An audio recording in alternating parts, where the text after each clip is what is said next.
Stock market ಪತನ 2 ವಾರಗಳಲ್ಲಿ 18 ಲಕ್ಷ ಕೋಟಿ ನಷ್ಟ.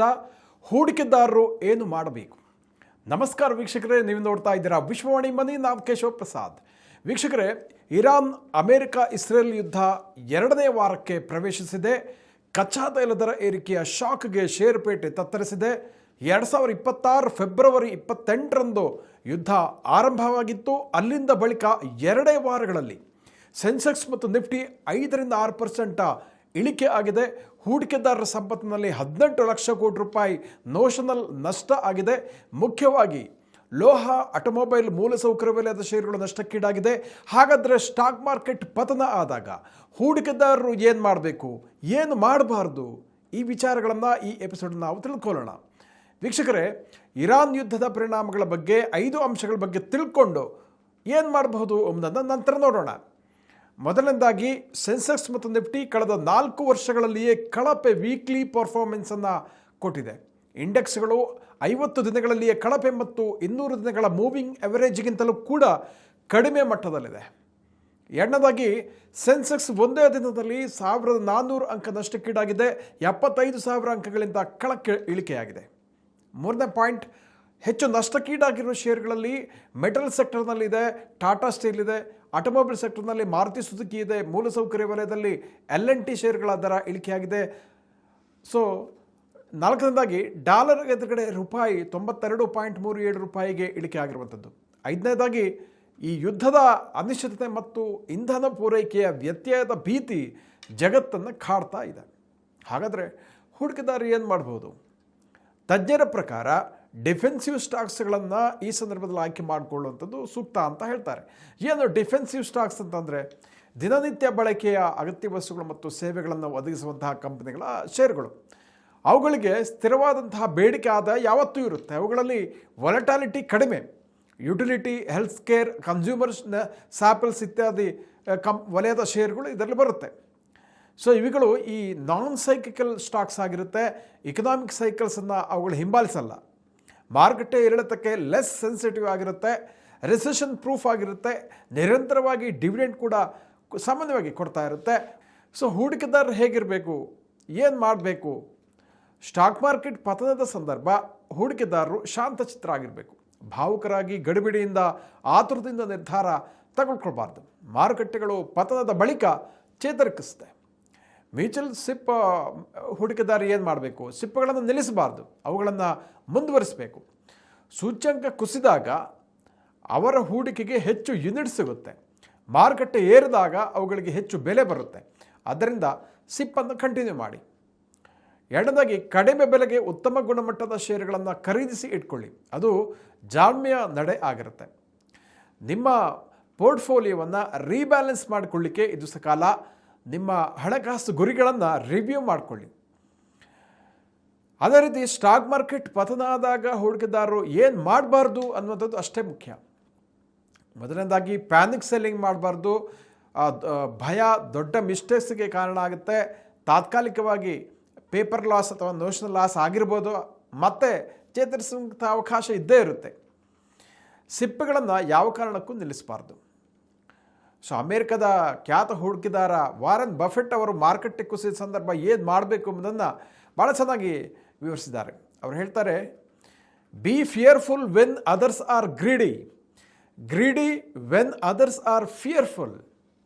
ಅಂದರೆ ಮಾರುಕಟ್ಟೆಯಲ್ಲಿ ಯಾರು ಇತರ ಹೂಡಿಕೆದಾರರು ಹೆದರಿಕೆ ಮಾಡುವಂಥ ಸಂದರ್ಭದಲ್ಲಿ, ಆತಂಕದಲ್ಲಿರುವಾಗ ನೀವು ಇನ್ವೆಸ್ಟ್ ಮಾಡಲಿಕ್ಕೆ ಯೋಚನೆ ಮಾಡಿ. ಅದೇ ರೀತಿ ಇತರರು ಬಹಳ ವ್ಯಾಮೋಹಿಗಳಾಗಿದ್ದಾಗ, ಖರೀದಿ ಮಾಡಬೇಕು ಅಂತ ಅಂದ್ಕೊಳ್ಳುವ ಸಂದರ್ಭದಲ್ಲಿ ಸ್ವಲ್ಪ ಯೋಚನೆ ಮಾಡಿ ಅಂತ ವಾರನ್ ಬಫೆಟ್ ಹೇಳ್ತಾರೆ. ಅಂದರೆ ಯಾವುದೇ ಮಾರುಕಟ್ಟೆ ಡೌನ್ ಟ್ರೆಂಡಲ್ಲಿದ್ದಾಗ ಪ್ಯಾನಿಕ್ ಆಗಿ ಮಾರಾಟ ಮಾಡಬೇಡಿ ಅದನ್ನು ಅವ್ರು ಹೇಳ್ತಾರೆ. ಅದೇ ರೀತಿ ಮಾರುಕಟ್ಟೆ ಅವಕಾಶಗಳು ಇಂಟ್ರೆನ್ಸಿಕ್ ವ್ಯಾಲ್ಯೂನ ಆಧರಿಸ್ಕೊಂಡು ನೀವು ಅದನ್ನು ನಿರ್ಧಾರ ಮಾಡಿ ಅಂತ ಅವ್ರು ಹೇಳ್ತಾರೆ.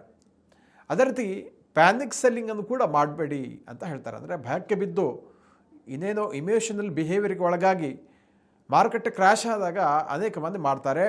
ಆ ರೀತಿಯಾಗಿ ಪ್ಯಾನಿಕ್ಕಲ್ಲಿ ಸೇಲ್ ಮಾಡಬೇಡಿ ಅಂತ ಅವ್ರು ಹೇಳ್ತಾರೆ. ಸೊ ಎರಡನೇದಾಗಿ ಅವ್ರು ಹೇಳ್ತಾರೆ, ಫೋಕಸ್ ಆನ್ ಬಿಸ್ನೆಸ್ ಫಂಡಮೆಂಟಲ್ಸ್. ಅಂದರೆ ಏನು?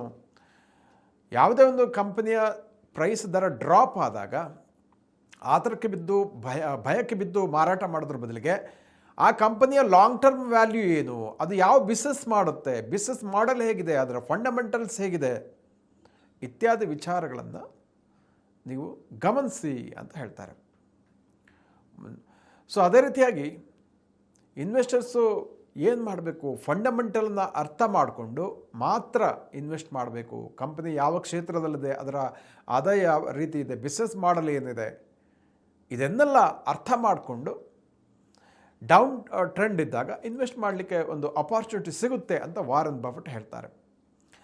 ಆಮೇಲೆ ಅವರು ಪ್ರತಿ ಸಾರಿ ಹೇಳ್ತಾರೆ ಲಾಂಗ್ ಟರ್ಮ್ ಪರ್ಸ್ಪೆಕ್ಟಿವ್ನಿಂದ ನೀವು ಇನ್ವೆಸ್ಟ್ ಮಾಡಿ. ಒಬ್ಬ ಯಶಸ್ವಿ ಹೂಡಿಕೆದಾರ ಕೆಲವೇ ಕಾಲಕ್ಕೆ ಇನ್ವೆಸ್ಟ್ ಮಾಡಬಾರ್ದು, ದೀರ್ಘಕಾಲೀನವಾಗಿ ಇನ್ವೆಸ್ಟ್ ಮಾಡುವಂಥ ಒಂದು ತಾಳ್ಮೆಯನ್ನು ಬೆಳೆಸ್ಕೊಳ್ಬೇಕು ಅಂತ ವಾರನ್ ಬಫೆಟ್ ಅವರು ಹೇಳ್ತಾರೆ.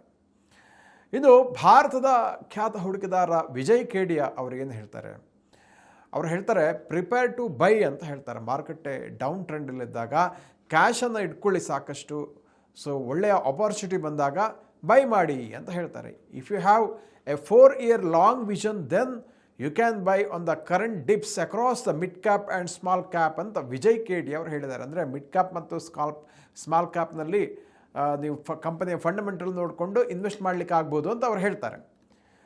ಸೊ ಲಾಂಗ್ ಟರ್ಮಿಗೆ ಅವರು ರೆಫರ್ ಮಾಡುವಂಥದ್ದು ಅವರು ಕೂಡ ವಾರನ್ ಬಫೆಟ್ ಮಾದರಿಯಲ್ಲೇ. ಸೊ ಅದೇ ರೀತಿಯಾಗಿ select sectors aligned with India's structural strength ಅಂತ ಹೇಳ್ತಾರೆ. ಅಂದರೆ ಇಂಡಿಯಾದ ಸ್ಟ್ರಕ್ಚರಲ್ ಸ್ಟ್ರೆಂತ್ ಯಾವುದೆಲ್ಲ ಕ್ಷೇತ್ರದಲ್ಲಿದೆ, ಇನ್ಫ್ರಾಸ್ಟ್ರಕ್ಚರ್ ಇರ್ಬೋದು, PSU ಬ್ಯಾಂಕ್, ಸೊ ಇದೆಲ್ಲ ಕೂಡ ಒಂದು great areas to invest current landscape ಅಂತ ಅವ್ರು ಹೇಳ್ತಾರೆ. ಸೊ ಈ ಸಂದರ್ಭದಲ್ಲಿ ಮೂಲಸೌಕರ್ಯ, PSU ಬ್ಯಾಂಕ್ ಇತ್ಯಾದಿ ಕ್ಷೇತ್ರಗಳಲ್ಲಿ ಇನ್ವೆಸ್ಟ್ಮೆಂಟ್ ಮಾಡಲಿಕ್ಕೆ ಅಪಾರ್ಚುನಿಟೀಸ್ ಇದೆ ಅಂತ ವಿಜಯ್ ಕೇಡಿ ಅವರು ಹೇಳ್ತಾರೆ. ಇದೆಲ್ಲ ಒಂದು ಸೇಫ್ ಬೆಟ್ ಅಂತಲೇ ಹೇಳ್ಬೋದು. Even pharma also continue to hold the bright future ಅಂತ ಅವ್ರು ಹೇಳ್ತಾರೆ, ಔಷಧ ಕ್ಷೇತ್ರ. ಸೊ ಇಲ್ಲೆಲ್ಲ ಸಾಕಷ್ಟು ಇನ್ವೆಸ್ಟ್ಮೆಂಟ್ ಮಾಡಲಿಕ್ಕೆ ಅವಕಾಶಗಳಿರುತ್ತೆ ಅಂತ ವಿಜಯ್ ಕೇಡಿ ಅವರು ಹೇಳ್ತಾರೆ. ಸೊ ಈಗ ಯಾಕಂದರೆ ಜನರಿಕ್ ಔಷಧಗಳು ಸಾಕಷ್ಟು ಉತ್ಪಾದನೆಯಲ್ಲಿದೆ, ಬೇಡಿಕೆ ಆಗ್ತಾ ಇದೆ. ಸೊ ಇದೆಲ್ಲ ಕೂಡ ಔಷಧ ಕ್ಷೇತ್ರಕ್ಕೆ ಬಹಳ ಡಿಮಾಂಡನ್ನು ಕ್ರಿಯೇಟ್ ಮಾಡಿದೆ ಅಂತ ವಿಜಯ್ ಕೇಡಿ ಅವರು ಹೇಳ್ತಾರೆ. IT ಬಗ್ಗೆ ಸ್ವಲ್ಪ ಅವರು ಕ್ವಶನ್ ಅಂದರೆ ಎಚ್ಚರ ವಹಿಸ್ಬೇಕಂತ ಹೇಳ್ತಾರೆ. I don't prefer IT right ನಾವು ಅಂತ ಹೇಳ್ತಾರೆ ಅವರು. ಆಲ್ಸೋ ಗಿವನ್ ಇಂಡಿಯಾಸ್ ಎಂಗೇಜ್ಮೆಂಟ್ ಅಂದರೆ ಅವ್ರು ಹೇಳ್ತಾರೆ IT ಕ್ಷೇತ್ರದಲ್ಲಿ ಭಾರತ ಸಾಕಷ್ಟು ಸಕ್ರಿಯವಾಗಿ ಇರುವಂಥದ್ದು, ಜೊತೆಗೆ IT ಕ್ಷೇತ್ರದ ಒಟ್ಟಾರೆ ಚಿತ್ರಣವನ್ನು ಗಮನಿಸಿ ಇವಾಗ ಅಷ್ಟು ಟೈಮ್ ಸಕಾಲಿಕ ಅಲ್ಲ ಅಂತ ಅವರು ಸ್ವಲ್ಪ ಎಚ್ಚರದಿಂದ ಇನ್ವೆಸ್ಟ್ ಮಾಡಿ ಅಂತ ಅವರು ಹೇಳ್ತಾರೆ. ಸೊ ಇನ್ನೊಂದು ಅವರು ಕೊನೆಯದಾಗಿ ಹೇಳ್ತಾರೆ, markets will always have a cycles.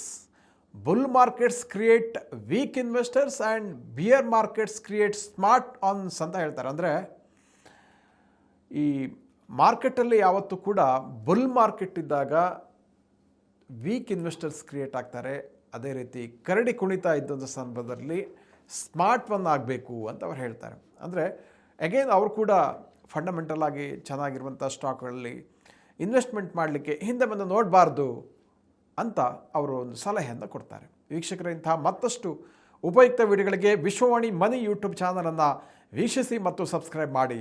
ವಂದನೆಗಳು.